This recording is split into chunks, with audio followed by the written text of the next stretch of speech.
சிவன்மலை பெட்டியில் ஏன்பா பெரம்பு வச்சுருக்கீங்க, ஏன் பெரம்பு வைக்கணும்னு நினச்சிங்க அப்படின்னு சொல்லி நான் அவர்கிட்ட அங்கே உட்கார்ந்துருக்கும் போதே அவரை பார்த்து கேட்டேன் ஃப்ரெண்ட்ஸ். கேட்டுட்டு நான் வந்துட்டேன். எனக்கு என்ன முருகர் பதிலாக நமக்கு கொடுக்க போகிறாரு.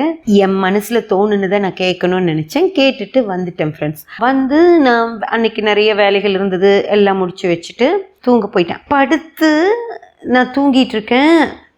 ஒரு நேரம் என்ன டைமு எதுவுமே தெரியல. அப்படியே உடம்பு முழுக்க நனைஞ்சு போய், இதுக்கும் ஏசியில் தூங்கிட்டுருக்கேன். ஆனால் அப்படி உடம்பெல்லாம் நனைஞ்சு போய் அவ்வளோ வேர்த்துருக்கு.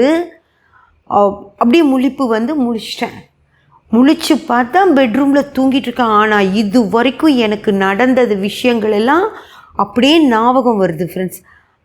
அப்போ தான் எனக்கு வந்து நான் கனவில் அவரையே பார்த்துருக்கேன் அப்படிங்கிறதும், வேலோடு வந்து என் கூட பேசினார் அப்படிங்கிறதும் எனக்கு தெரிஞ்சு அப்படி கையெல்லாம் அப்படி நடுங்குது, அப்படி புல்லரிச்சு போச்சு.